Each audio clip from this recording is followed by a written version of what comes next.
Hello friends, welcome to trending Pradesh. दोस्तों, यदि आप जेबीसी जेएसएससी की तैयारी कर रहे हैं तो ये चैनल आपके लिए बहुत ही इंपॉर्टेंट है, क्योंकि आपको पता है झारखंड का जो सेक्शन होता है उसमें झारखंड करंट अफेयर्स से काफ़ी क्वेश्चंस रहते हैं।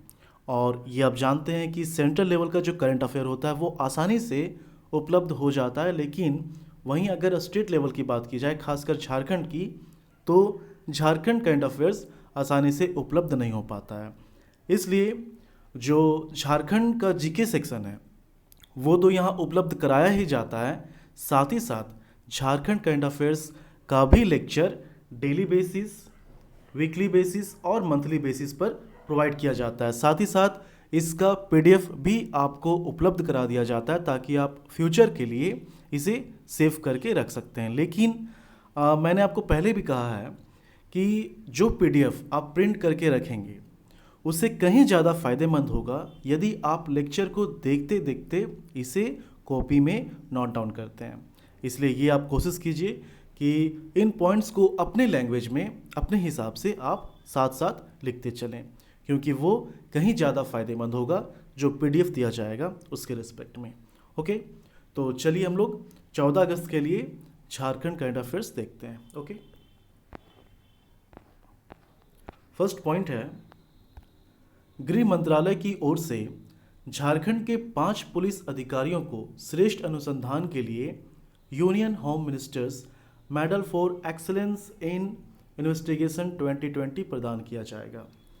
इनमें से 3 वर्तमान में राज्य में पदस्थापित हैं तथा 2 सीबीआई में हैं और सभी झारखंड कैडर के ही अधिकारी हैं, जिसमें झारखंड के डीएसपी नीरज कुमार और सब इंस्पेक्टर जो कि खूंटी के हैं पुष्पराज कुमार के नाम शामिल हैं।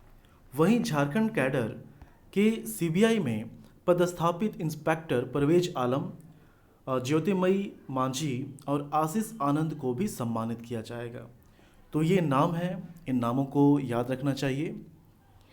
देखिए, ज़्यादा तो करंट अफेयर्स के पॉइंट्स बन नहीं पाते हैं, लेकिन जो भी बनते हैं, जो यहाँ पर प्रोवाइड किया जाता है, वो सभी इंपॉर्टेंट है, इतना आप जान लीजिए। यहाँ पर आपको ये भी याद रखना है कि अभी जो डीजीपी हैं झारखंड के, जिसे हिंदी में पुलिस महानिदेशक और महानिरीक्षक बोलते हैं, वो कौन है? MV Rao. Adityapur industrial area की नलिन रबर प्राइवेट लिमिटेड को department for industry and internal trade से स्ट्रेटेजिक इंडस्ट्रियल लाइसेंस प्राप्त हुआ है। थोड़ा जान लेते हैं इसके बारे में। इस लाइसेंस के बाद कंपनी अब सेना में प्रयोग होने वाले कई उत्पाद जैसे कि bullet proof jacket, bullet resistance jacket, body armour, protective garments, bullet resistance helmet, ballistic panel का उत्पादन करेगी। ओके, नेक्स्ट है, केंद्र और राज्य सरकार के आर्थिक सहयोग से आत्मनिर्भर भारत अभियान के तहत आदित्यपुर इंडस्ट्रियल एरिया में इलेक्ट्रॉनिक मैन्युफैक्चरिंग क्लस्टर का निर्माण किया जा रहा है। इसमें इलेक्ट्रॉनिक आइटम के उत्पादन के लिए हर सुविधा मिलेगी। इंपॉर्टेंट पॉइंट है। उसके बाद है, प्रधानमंत्री किसान सम्मान निधि योजना से राज्य के करीब 16 लाख किसानों को जोड़ा जा चुका है। इन किसानों को 3-3 किस्त की राशि प्राप्त करा दी जाएगी। मतलब कि अभी तक किसानों को इस निधि से लगभग 1000 करोड़ रुपए की आर्थिक मदद दी जा चुकी है। भारत सरकार किसानों को इस योजना के तहत एक साल में 3 किस्त के माध्यम से 6000 रुपये सीधे उनके खाते में ट्रांसफ़र करती है।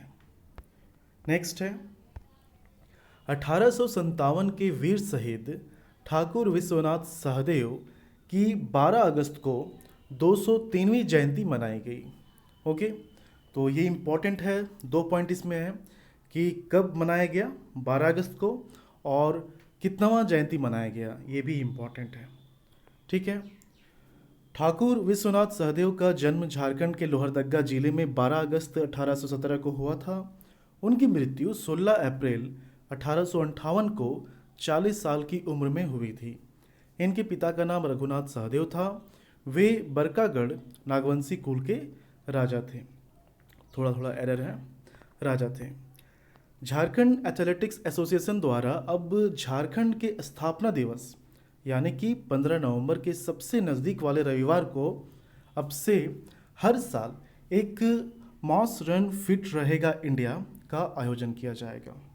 ओके, इसमें शामिल होने वाले प्रतिभागी को एक टी शर्ट, सर्टिफिकेट और फिनिशर मेडल के साथ कैश अवार्ड दिया जाएगा। नेक्स्ट है भारतीय शारीरिक शिक्षा संस्थान झारखंड चैप्टर के उपाध्यक्ष रांची के शशांक भूषण सिंह को बनाया गया है। इस संस्थान का उद्देश्य क्या है? जमीनी स्तर पर खेल का विकास करना। उसके बाद है रघुवर सरकार में शुरू की गई मुख्यमंत्री कृषि आशीर्वाद योजना। मैंने पिछले ही साल रघुवर दास के टाइम पे जितना भी इम्पोर्टेंट स्कीम था, जितने भी योजनाएं थी, उसके बारे में आपको डिटेल में अच्छे से बताया है। काफ़ी लेक्चर्स हैं चैनल में, यदि आप अभी तक उन वीडियो को नहीं देख पाएँ तो उसे आप ज़रूर देखें। ओके, मुख्यमंत्री कृषि आशीर्वाद योजना के तहत किसानों को प्रति एकड़ के हिसाब से 5,000 रुपये सीधे उनके खाते में ट्रांसफ़र किए जाते थे। इस वित्तीय वर्ष में इस योजना के लिए 2,000 करोड़ का प्रावधान रखा गया था, लेकिन अब इस राशि का उपयोग किसानों के ऋण माफ़ी योजना के लिए किया जाएगा। अभी फ़िलहाल राज्य के किसानों पर 7 से 8,000 करोड़ रुपए का लोन है। तो ये 14 अगस्त के लिए कुछ इंपॉर्टेंट पॉइंट्स थे, 8 पॉइंट्स थे। और आपको पता है कि इसका PDF सेम डे में शाम को टेलीग्राम ग्रुप जो है ट्रेंडिंग प्रदेश, वहाँ अपलोड कर दिया जाता है, वहाँ से आप इसे डाउनलोड कर सकते हैं। ओके, तो मिलते हैं अगले करंट अफेयर वीडियो के साथ। धन्यवाद।